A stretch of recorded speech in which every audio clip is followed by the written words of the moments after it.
बिस्मिल्लाहिर्रहमानिर्रहीम। Programme inside the news और मैं हूं डॉक्टर सना गौरी। सस्ती बिजली, मजबूत मईशत, क्या यह हकीकत बन पाएगी? क्या होने क्या जा रहा है? यहाँ पे वजीर आजम का एक बड़ा ऐलान ईद के बाद। ईदी वाकई ईदी है। ये वक्त गुजरने के साथ साथ इस ईदी के बड़े खमियाजे भुगतने पड़ेंगे। इसी मौजू पे आज का प्रोग्राम होगा और कराची के सारिफीन के लिए किस हद तक इसमें रिलीफ होगा। मेरे साथ आज प्रोग्राम में है अतीक मीर साहब, ताजिर रहनुमा है। सर, प्रोग्राम में आपको वेलकम करते हैं। वेलकम। बहुत से सवालात खदशात हैं यहाँ पे बाकी, और प्रोग्राम आप सुनते रहिएगा। इस वक्त एक छोटे से ब्रेक का वक्त हुआ है। ब्रेक के बाद आपके सामने हाजिर होते हैं। ब्रेक के बाद आपके सामने हाजिर हैं अतीक मीर साहब, हमारे साथ मौजूद हैं। ताजिर रहनुमा है। आपसे हम सवाल पूछना चाहेंगे। इस वक्त जो एक बड़ा चर्चा हो रहा है, हम पूरे दिन सुनते आए थे, कल से खबरें गर्दिश में थी, ऐलान भी हो चुका है सस्ती बिजली का, बड़ा रिलीफ है। कुछ लोग तनकीद का निशाना बना रहे हैं, कुछ कह रहे हैं बाकी पाकिस्तान की मईशत अब सुधरने जा रही है। फैक्ट्स एंड फिगर क्या कहते हैं? आपका क्या तज्जिया है? अतीक मीर साहब, आप मुझे सुन सकते हैं? जी जी, मैं सवाल सुन नहीं पाया जरा। जी जी, अतीक मीर साहब, इस वक्त जो खबरें गर्दिश में हैं और एक खुशखबरी दी गई है हुकूमत की तरफ से, इसके दूररस नताइज क्या आप समझते हैं? क्या वाकई ये ईदी जो कही जा रही है, ये ईदी वक्ती है या इसके दूररस नताइज देखे जा सकते हैं? क्या तज्जिया करेंगे? देखिए, बिजली की कीमतें मुसलसल जो गुज़िश्ता अरसे के दौरान बढ़ी है, वो इस हद तक इजाफा हो चुका है। उसमें कई तरह के टैक्सेस हैं, जो 14 किस्म की तो टैक्सेस हैं। फिर उसके बाद जो स्लैब रेट मुकर्रर किया गया है, तो 200-300 यूनिट के बाद जो सूरत हाल होती है, वो भी बहुत ज्यादा परेशान हो रहे हैं। फिर बिजली के इदारे जो जिस तरीके से सार्फिन को परेशान करते हैं, तो इसमें इस वक्त स्लैब रेट और टैक्सेस के मरहले तय करने के बाद जो बिल पहुंचता है, वो 60 से 70 यूनिट पे है। उसमें अगर हुकूमत ने ₹7.41 सार्फिन के लिए और ₹7.59 सनती बिजली पे जो कम किए हैं, मैं नहीं समझता इसके दूररस नताइज होंगे। इसलिए कि आप अंदाजा कर सकते हैं कि अगर ₹60 का यूनिट भी हो, उसमें ₹7 या ₹10 भी कम हो जाए, तो फिर भी एक बड़ा अमाउंट है। तो ये महज कमी के तौर पे तो कहा जा सकता है कि चले हुकूमत ने कुछ कमी की है, जो कि अब तक ऐसी कोई मौजूदा हुकूमत ने कोई खुशखबरी कभी दी नहीं थी। तो कमी की तरफ इनका पहला कदम है। खुदा करे कि इसमें मजीद कमी हो जाए, और अगर ये ₹20 तक भी ये जो कर सकते हैं, क्योंकि इसमें जब टैक्सेस को कम करेंगे, स्लैब रेट को कम करेंगे, तो बहुत फर्क आएगा। लाइन लॉसेस देखें कम होंगे तो बिजली के इदारों को भी फायदा होगा, क्योंकि इस वक्त लाइन लॉसेस बढ़ते चले जा रहे हैं। उसकी बुनियादी वजह यही है कि लोग बिल नहीं दे पा रहे हैं। अब फिर बिजली जिस तरह मुख्तलिफ इलाकों में मुख्तलिफ शहरों से लोग मीटर के अलावा प्रायदास, ये जिसको चोरी कहते हैं, वो भी एक अंसर ऐसा है जो तशवीश का बाइस है। अच्छा, खासतौर पर सब कराची के अगर सिनेरियो में इसको देखा जाए कि कंपनी उसको चला रही है तमाम निज़ाम को, और मजीद उसमें टैक्सेस भी वक्त के साथ साथ बढ़ते चले गए जो नहीं होने चाहिए थे। आपको लगता है कि कराची की आवाम को खासतौर पर इसमें कोई रिलीफ मिलने वाला है? देखिए, रिलीफ का लफ्ज मैं नहीं समझता कि हुकूमत के पास है। मौजूदा जो भी एक सियासी सेटअप है, मालियाती सेटअप है, मईशत के जो मसाइल हैं, दिगरगू मामलात हैं, इसमें ये जरूर है कि चलिए आपने एक मन बोझ सर पे उठाया हुआ है, तो 2 किलो बोझ हम कम कर देते हैं। तो ये यहाँ तक तो है, लेकिन अगर रिलीफ जितने दबाव में अवाम है, जो भी हमने हाल ही में ईद सेल सीजन में देखा कि कराची से खैबर तक एक ही आवाज थी खरीदार की जुबान पे कि ये हमारी बस में नहीं है, हमारी दस्तरस में नहीं है, क़ुव्वत इस्तिताअत हमारी इतनी नहीं है। तो इससे अंदाजा किया कि अवाम की जो कब्र पहली टूटी हुई है, वो एक अवामिल, कई अवामिल हैं। देखिए, इस वक्त कोई तालीम नहीं दिला पा रहा अपने बच्चों को। फिर उसके बाद मेडिसिन, इलाज मुआवजा देखिए कितना महंगा है। दूसरी तरफ देखिए किचन के अखराजात हैं, लोग किचन के गिर्द ही तवाफ करते रहते हैं। अलग सिनेरियो बता रहे हैं, जबकि यहाँ पे जो चीख चीख के टीवी चैनल्स बता रहे हैं और जो हुकूमत की तरफ से दावे हैं, ये कहा जा रहा है कि महंगाई तारीख की कम तरीन सतह पर रही है। और उन्होंने जो बात कही थी, वफाकी इदारे ये कह रहे हैं कि उन्होंने जो तखमीना लगाया था कि रमज़ानुल मुबारक में इतनी महंगाई रहेगी, उससे भी कम महंगाई हुई है। तो क्या आप इसको सही नहीं मानते? पहले इस बात पे हंसी आती थी अब मैं पहले आती थी, हाले दिल पे हंसी, अब किसी बात पे नहीं, अब किसी बात पे नहीं आती। ये ऐसा लगा किसी बंद कमरे में एक ऐसा मस्ताना बिठा रखा है हुकूमत ने, जिसको बैरूनी दुनिया का कुछ पता नहीं है। वो ख्वाब गफलत से जैसे ही जागता है तो एक नारा लगाता है कि महंगाई की शरह अब इतने कम हो गई है, यानी अब मनफी पे जाना बाकी है, जिस तेजी के साथ हुकूमत के आदाद शुमार सामने आ रहे हैं। लेकिन हकाइक बिल्कुल बरक्स है। जो हालात खराब हो रहे हैं, जो मईशत नीचे आ रही है, जो महंगाई ऊपर जा रही है, हुकूमत की जो ग्राफ है वो उसके मनफी जा रहे हैं, यानी उसके बिल्कुल अगेंस्ट। या तो हुकूमत बेखबर है या फिर उस मंसूबे पे चल रही है कि झूठ इतना बोलो कि सच लगने लगे। तो वो हुकूमत की बातें हैं। लेकिन मैं तो अतीक मीर साहब, मुख्तलिफ सियासी जमातें रही हैं हुकूमत में, लेकिन ख़ासतौर पे PMLN की जब भी हुकूमत आती है वो ये दावा करते हैं कि मईशत के सबसे बड़े चैम्पियंस उनके पास मौजूद हैं।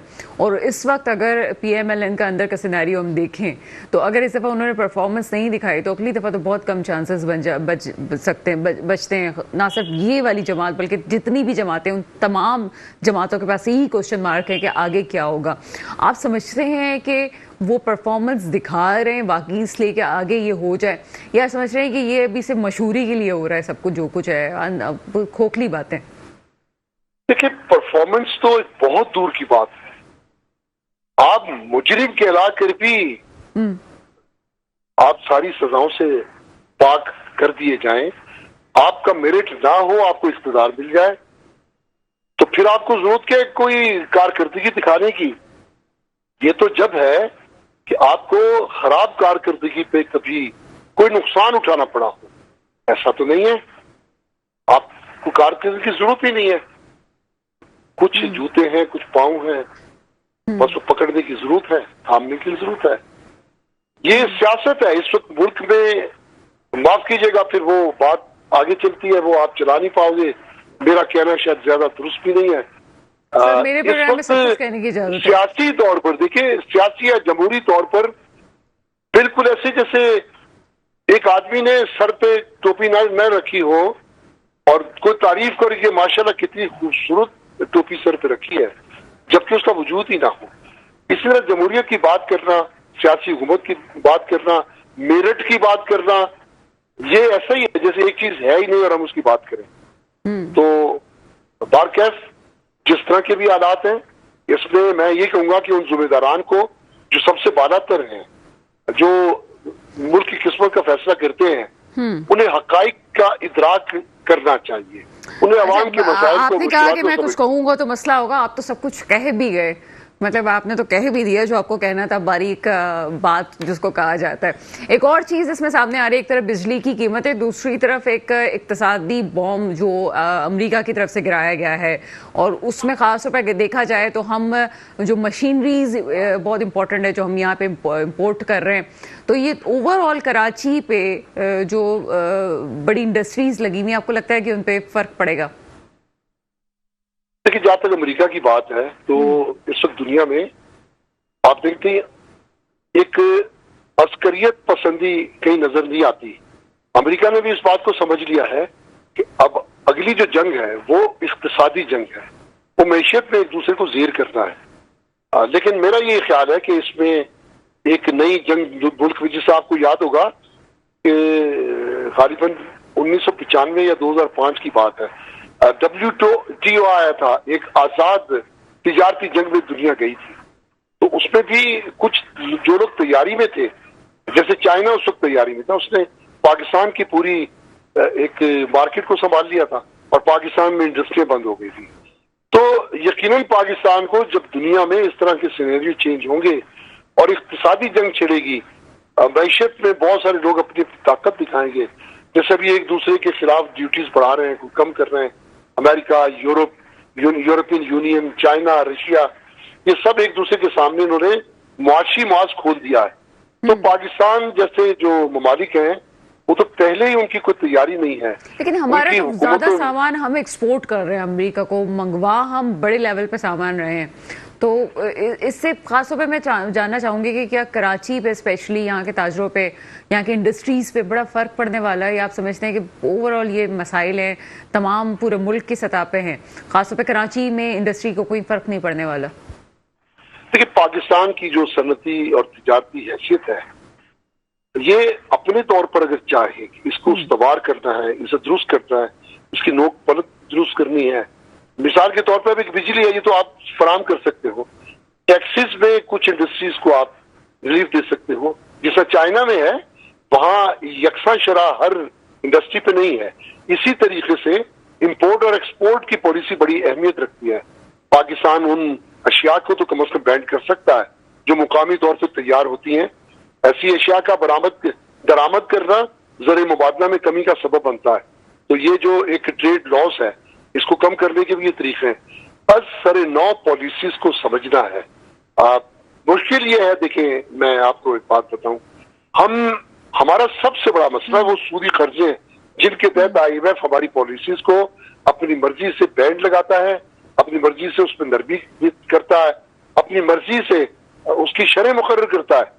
तो ये एक ऐसा अंसर है कि जो हमें खुल के अपने लिए, अपने हक में, अपने मुफाद में कोई पॉलिसी नहीं बनाने देता। आई थिंक मीर साहब, अभी आपने एक लफ्ज इस्तेमाल किया कि नए सिरे से जो है असर 9 पॉलिसीज बनाने की जरूरत है। पॉलिसीज तो बनाएंगे, क्या बिजनेस कम्युनिटी को इन पॉलिसीज में साथ रखा जाता है? जिस तरह से अभी बिजली की बात हो रही है और तमाम चीजें हैं, आगे जाहिर सी बात है असर पड़ेगा, खासतौर पर कराची पे ज्यादा इन चीजों का असर पड़ता है। तो क्या आप ताजिर बरादरी को और बिजनेसमैन तबके को इसमें रखा जाता है तमाम पॉलिसीज मेकिंग में? काश ऐसा होता जो आपने फरमाया। डॉक्टर कहेगा मरीज को घर में बिठा के रखें, आके दवा ले जाए, तो ये इलाज कभी नहीं होता। मरज की तशखीस तो ठीक है वो, लेकिन मरीज से पूरी उसकी हिस्ट्री मालूमात लेने के बाद, उसकी तकालीफ को समझने के बाद, तो स्टेक होल्डर इस वक्त एक मरीज है, उस मरीज को मैशत दान पहले उसकी तशखीस तो करें, उसके और जितनी बेहतर इस्लाहात, जितनी बेहतर तजावीज, जितनी बेहतर मुशावरत ये स्टेक होल्डर कर सकता है, कोई भी नहीं कर सकता। पाकिस्तान उस दिन अगर कोई संजीदा हो कि वो अपनी पॉलिसीज को बेहतर से बेहतर करना चाहता है, तो उस दिन यकीनन स्टेक होल्डर्स की बात सुनकर पॉलिसीज बनाई जा सकती हैं। और कतन ऐसा नहीं है, दुनिया इतनी पस्त नहीं है, इतनी मुश्किलात में नहीं है माशी एतबार से जितना कि हम हैं। इसलिए कि हमने तो आगे जाने के सारे रास्ते बंद कर दिए। हमने तो सोच विचार, जद्दोजहद, इस्लाहात से हाथ उठा लिया। हमने अपने स्टेक होल्डर्स को, अपने इंडस्ट्रियलिस्ट को, अपने चैम्बर्स को, अपनी फेडरेशन को, अपने ताजरों को हमने बेक साइड कर दिया। हम खुद पॉलिसियां बनाते हैं और जबरी निफाज करते हैं। कोई हड़ताल करता है, कोई सड़कों पे आता है, कोई एहतजाज करता है, कतन आप उसको खातिर में नहीं लाते। आप कहते हैं कि जो हमने किया वो दुरुस्त है, कराची के और इसलिए आप भी ऐसा करने में मजबूर होते हैं कि आपको जो मजबूर करता है वो सूदखोर मालियाती जालिम इदारा है जो आपकी कुल महसूलात का निस्फ ले जाता है। अभी जो बजट आएगा, मैं आपको पेशगी बता सकता हूं कि सूद की जो किस्त होगी वो पिछले बजट से ज्यादा होगी और वो मुल्क की मैशत को, मुल्क की खुशहाली को हिला के रख देगी। सर, वजीर आजम साहब तो बयान दे रहे हैं गर्दिशी कर्जे जो है अगले 5 सालों में बिल्कुल खत्म हो जाएंगे। वजीर आजम तो उस माँ की तरह है जो भूख में बिलखते बच्चों को ये तसल्ली दे रही है, खाली हांडी में चम्मच चलाते हुए कि खाना कुछ ही देर में तैयार हो जाएगा और बहुत लुत्फ आएगा, आपको अभी सर्व कर दिया जाएगा, जबकि उस हांडी में कुछ भी ना हो। तो इस तरह की बातें तो इस हुकूमत 3 साल से कर रही है। अब ये जब बात करते हैं तो मैं, जैसा मैंने आपसे कहा ना, कि उसको सिवाय के लतीफे के और हमारे लिए उसकी कोई अहमियत हैसियत नहीं रह जाती। तो 5 साल की बात तो करते हैं, लेकिन 5 साल तो अब हुकूमत रहनी भी नहीं है। फिर ये कहा जाएगा हम तो बिल्कुल खत्म करने वाले थे गर्दिशी कर्जे, दूसरी हुकूमत ने आके जो है तहस नहस कर दिया है। मरियम औरंगजेब का बयान जो है वो बड़ा इंपॉर्टेंट आया इस वक्त। वो कहते हैं जनाब अब कितना भी रिलीफ कर दें, अच्छी खबरें दे दें, इन्हें नहीं खुश होना, इनको नहीं पता कि आगे क्या हो रहा है, किस तरह से चीज़ें चल रही हैं। तो फिर ये खासतौर पर हम कराची और सिंध की बात करें, और कराची में स्पेशली जो है वो बिजली एक बड़ा इशू है और एक प्राइवेट कंपनी को आपने सारा निज़ाम दिया हुआ है। इस हवाले से क्या कहेंगे कि क्या कराची के हवाले से इकदाम होने चाहिए? देखिए, अगर मैं कराची की बात करूं तो मेरा दिल जख्मों से चूर चूर है। मैं पानी की बात करूं, इंफ्रास्ट्रक्चर की बात करूं, कराची की अमन अमान की बात करूं, तो सर फिर बोल दें, फिर मरियम नवाज को लेके आ जाए यहाँ पे।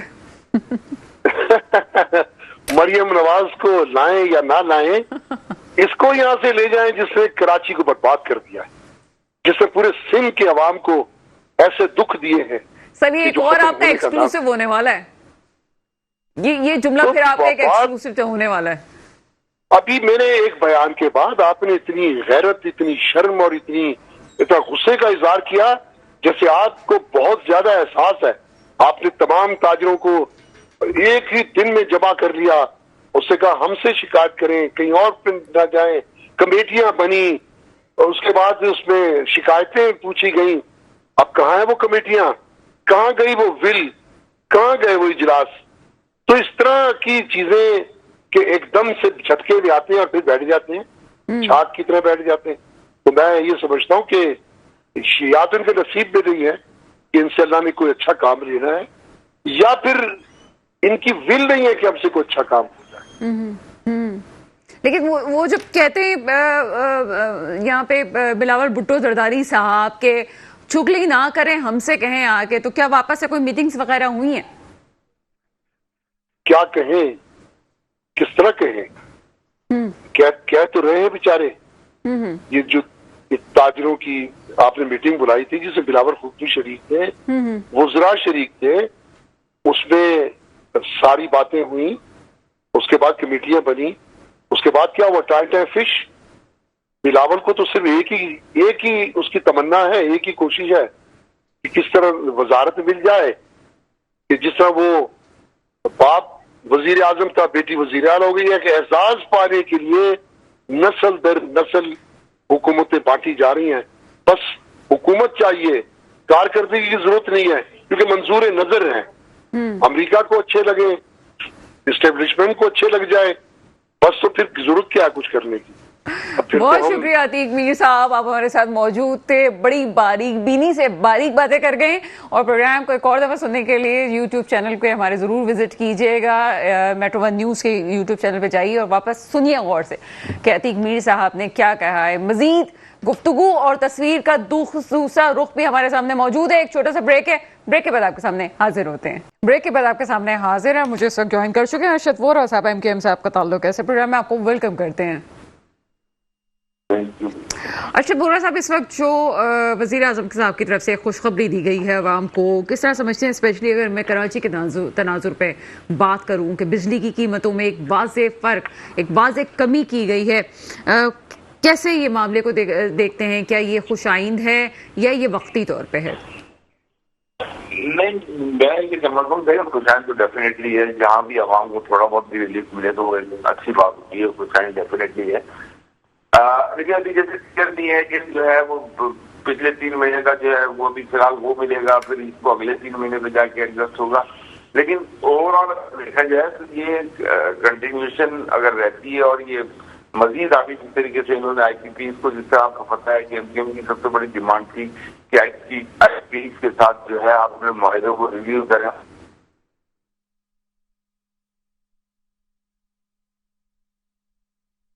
स्टूडियो जी सर, ये शहर निजाम है और उससे रिलीफ मिलेगा, और चाहे वो इंडस्ट्री को भी इससे रिलीफ मिलेगा, इंडस्ट्री के भी रेट्स कम हुए हैं। अच्छा, ओवरऑल ये देखा गया है कि स्पेशली अगर मैं कराची की बात करूं तो जब बिजली की कीमतों में इस वक्त तो हमने कमी देखी, इसी तरह पेट्रोल में भी हम देखते हैं कि जैसे कमी होती है तो फिर अशिया खुर्दनोश पे कोई खास खातिर ख्वाह इसका असर नहीं पड़ता। इस वक्त आप क्या समझते हैं, एमकेएम एक स्टेक होल्डर है कराची की, और अगर हम इस पर बात करें कि अगर बिजली की कीमतें कम हुई हैं तो अशिया खुर्दनोश की कीमतों पर कितना असर पड़ेगा? देखिए, जाहिर सी बात है, मैं तो इसको अगर डायरेक्टली आप रिलेट करें, आटा चक्की से रिलेट करें, उसको चावल के कारखानों से करें, मसाले कंपनियां जो हैं उनसे करें, तो तेल की कंपनियां, हर जगह इलेक्ट्रिसिटी की रिक्वायरमेंट है। और जाहिर है कॉस्ट ऑफ प्रोडक्शन कम होने से इसका बेनिफिट आवाम को मिलना चाहिए। जो ओवरऑल इम्पैक्ट इसका आएगा, इसका बेनिफिट आवाम को मिलना चाहिए। चीजों पे कीमतें चीजों की कम होनी चाहिए। अच्छा, ओवरऑल जैसे फिर मैं वो बात करती हूँ, थोड़ी आवाज में मसला था कि कीमतें फिर कम नहीं होती। बिजली की कीमत अगर कम हुई है तो आपने बताया, जो आपने अशिया खुर्दनोश की बात की कि जो अशिया हैं उनकी कीमतों में कमी की नहीं जाती। क्या इस हवाले से मुख्तलिफ सियासी पार्टीज अपना किरदार अदा करेंगी कि जनाब इस हवाले से भी अब काम किया जाए, क्योंकि उनकी प्रोडक्शन कॉस्ट कम हो गई है? मैं समझता हूँ कि एमकेएम डेफिनेटली जो है तमाम जो भी मैन्युफैक्चरर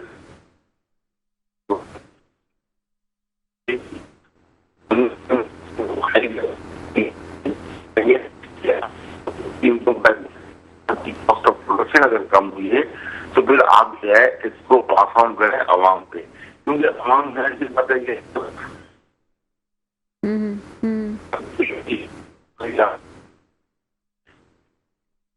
सेल पॉइंट्स रहे।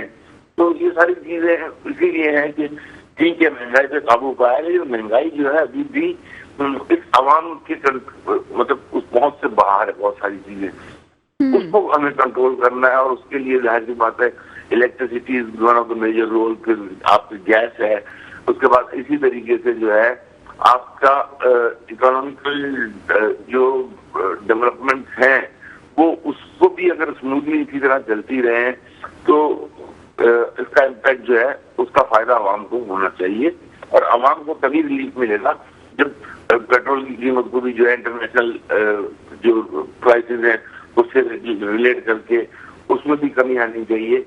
और देखिए, जब कॉस्ट ऑफ प्रोडक्शन कम होती है और जो है मैन्युफैक्चरर को फायदा होता है, तो फिर मैन्युफैक्चरर भी जो है उसके पास कैपेसिटी बढ़ जाती है कि वो मजदूर की तनख्वाह भी बढ़ाता है, और मजदूर की तनख्वाह बढ़ती है तो आज जो मिनिमम वेज है उसमें आम मजदूर का गुजारा नहीं है, तो उसके लिए फिर ऑप्शन दूसरे बहुत सारे हो गए।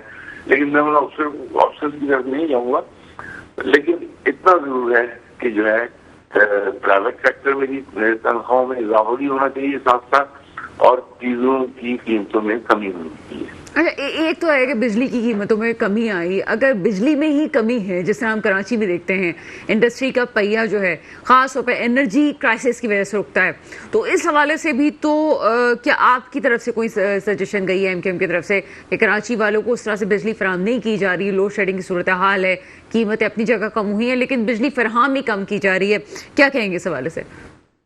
देखिए, बिजली तो के इलेक्ट्रिक ने तो आपको पता ही है, जिस तरीके के इलेक्ट्रिक ने पूरे रमजान जो है बहुत सारे इलाकों में, जिसको ये लोग कहते हैं कि वेरी हाई लॉस एरिया, वहां पर भी जो है उन्होंने मतलब फीडर बंद कर दिए। हालांकि होनी चाहिए कि पीएमटी बंद करें कि इलेक्ट्रिक जो है अपनी हरदर्मी से बाज नहीं आ रही है, और शो ये करते हैं जैसे बड़े लॉस में जा रहे हैं। और फिर मुझे तो ये नहीं समझ में नहीं आता कि नेफरा जो है वो मतलब ये कि इवन मैंने केस किया हुआ है, 3 हियरिंग हो चुकी हैं, आज तकरीबन उसको 7-8 महीने हो गए, अभी तक फैसला नहीं आया है। तो सर केस की नौयत क्या थी?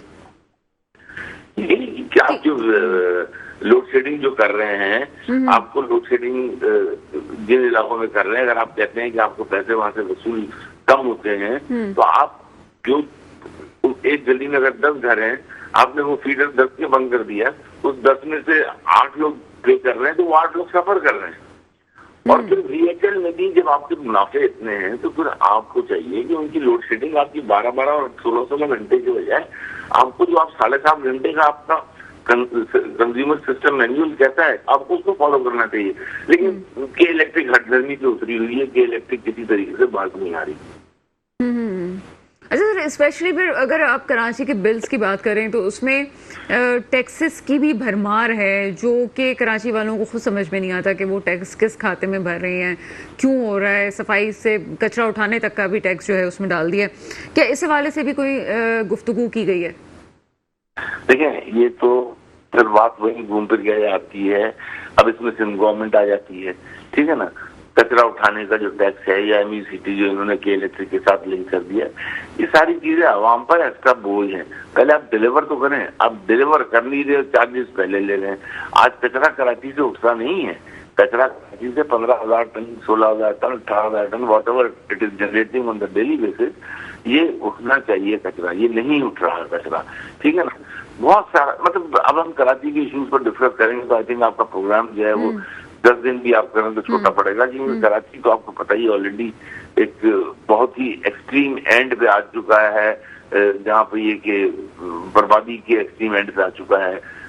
यहाँ ना पॉपुलेशन अंडर कंट्रोल है, यहाँ पे जो है इंटरप्रोविंशियल माइग्रेशन इतनी ज्यादा हो रही है, कच्ची आबादियां बढ़ती चली जा रही हैं। जो खाली जमीन होती है थोड़ी दिनों में देखें एक झुग्गी बन गया, वहां पे 10 बनती हैं, फिर 200 हो जाती हैं। वो इलाके के थाने के एसएचओ को क्या नहीं पता हो सकता कि क्या हो रहा है। तो ये बड़ी प्लानिंग के साथ कराची के साथ ज्यादती हो रही है, और मैं समझता हूँ कि ज्यादती को दूर करने के लिए बहुत सारे मेजर मेजर्स लेने होंगे, और ये मेजर जो है कम से कम सिंध गवर्नमेंट तो नहीं लेगी। इसके लिए जो है वफाक को किसी न किसी तरीके से अपनी इन्वॉल्वमेंट शो करनी पड़ेगी। तो फिर बल्दियात का क्या फायदा हुआ? हम तो बड़े खुश कराची वाले हो गए थे कि बल्दियात से कोई फायदा हो रहा होगा, लेकिन आपको लगता है कि कोई असर पड़ा है कराची वालों पे? देखिए, बल्दियात का जो बिल 26वीं तरमीम के साथ हमने दिया हुआ था आर्टिकल 140A की डिफाइन करने का, उसमें सिर्फ पीपल्स पार्टी ही इस वक्त उसकी मुखालिफ है, क्योंकि पीपल्स पार्टी चाहती ही नहीं कि इख्तियारात जो है, चाहे वो फाइनेंशियल हो चाहे एडमिनिस्ट्रेटिव हो, वो निचली सतह तक जाए। क्योंकि सिंध गवर्नमेंट के लिए इन्होंने जो अपनी 15-16 साल की नेटवर्किंग की हुई है, उससे वो फायदा उठाते हुए सिंध गवर्नमेंट में जो है ये हमेशा से चले आ रहे हैं। इस वक्त भी वो बहुत ही पावरफुल है सिंध में, जाहिर सी बात है, बड़ी स्ट्रॉन्ग गवर्नमेंट है उनकी। तो वो तो कभी भी नहीं चाहेंगे कि ये इसको इख्तियारात को निचली सतह पर लेकर आ जाए। ये तो सब बेनिफिशियरी है इनकी। हमने जो आपके क्या कहते हैं, जो जिसमें के इलेक्शन का बायकॉट किया था और डिलिमिटेशन जो है उसके इलेक्शन के बाद एमकेएम की डिमांड पे दोबारा हुई है, जिसमें कि 53 के करीब यूनियन काउंसिल बढ़ी है कराची की। तो एमकेएम का रीजन ये था कि आप जो है डिलिमिटेशन को सही तरीके से करें, तो डिलिमिटेशन बहरहाल हो गई। लेकिन इन सबको बेनिफिट यही मिला कि एमकेएम का बायकॉट की वजह से इन सबको चांस मिला। तो जाहिर सी बात है आइंदा चांस मिलना भी नहीं है इंशाल्लाह इनको। मतलब आप ये कह रहे हैं कि आइंदा चांस नहीं मिलेगा? आपने तैयारियां शुरू कर दी हैं एमकेएम ने? जी, एमकेएम तो उस वक्त भी तैयार थी, लेकिन एमकेएम ने अपना उसी मौके पर उस वक्त जो है ना बायकॉट किया था।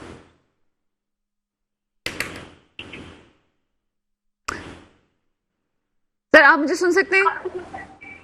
जी जी सर, हम ये कहना चाह रहे हैं कि अगर आप समझते हैं कि इस दफ़ा के बल्दियात से कोई फ़ायदा नहीं हुआ और आपके बॉयकॉट की वजह से दूसरे लोगों के रास्ते खुले, तो इस दफ़ा हम समझें कि आगे बल्दियात में एमकेएम ही कराची में नजर आएगी?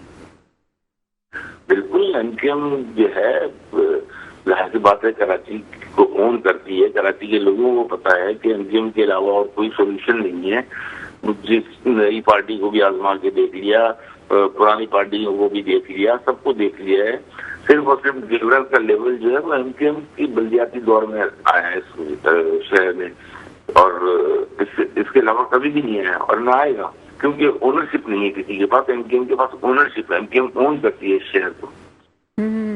सर ठीक है, ये बल्दियात वाले मसाइल हैं, लेकिन अगर आप बात कर रहे हैं कि अगर बल्दियात में आ जाते हैं, और जाहिर सी बात है आप मिजाज समझते हैं, कराची की सियासत का मिजाज अलग है, लेकिन जहाँ एनर्जी सेक्टर की बात आती है तो क्या आप अपना पावरफुल रोल कोई कराची के हवाले से अदा कर सकते हैं? फेडरल में आप लोगों के पास में मौजूद हैं, आपको कराची सीटें मिली हैं, आप वहाँ पे सिर्फ बैठे हैं फेडरल में, तो क्या कराची की ओवरऑल सूरत हाल, और जिस कंपनी का आप नाम ले रहे हैं कि कराची में इलेक्ट्रिक सप्लाई भी कर रही है, तो क्या आप समझते हैं कि वहाँ पे कहना ज़रूरी है अब इन मामलात को कि इस पे भी नज़रसानी की जाए असेंबली फ्लोर पे? देखिए असेंबली फ्लोर पे तो खैर 20 दफा ये बात की गई है, आर्टिकल 140A की भी 20 दफा बात की गई है। हर मीटिंग में जो मीटिंग होती है, हर मीटिंग में ये बात और जो है बहरहाल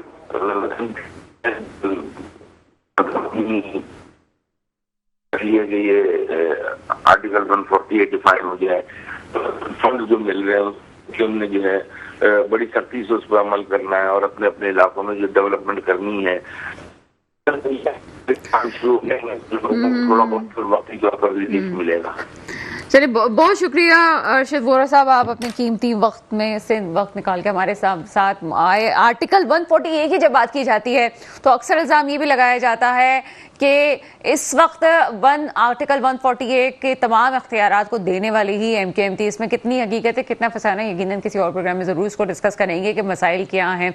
जब पीपल्स पार्टी से बात की जाती है तो वो एक अलग मुद्दा सामने लाती है। यहाँ पे एनर्जी सेक्टर की बात हो रही है तो एनर्जी सेक्टर में खास तौर पर कराची को सोचना ज़रूरी है कि वही कराची जो आपके माशी हब है, जो आपको टैक्सेस जनरेट करके देता है, वहां पे बिजली की कीमतों में आप कमी कर तो रहे हैं, लेकिन जब बिजली की ही कमी होगी तो कराची का पहिया कैसे चलेगा। मेरे मुल्क पे हुक्मरान आए जो वाकई मेरे मुल्क के मुस्तकबिल की हिफाजत करें। इसके साथ ही प्रोग्राम का वक्त खत्म होता है, मुझे इजाजत दीजिएगा। खुदा हाफिज।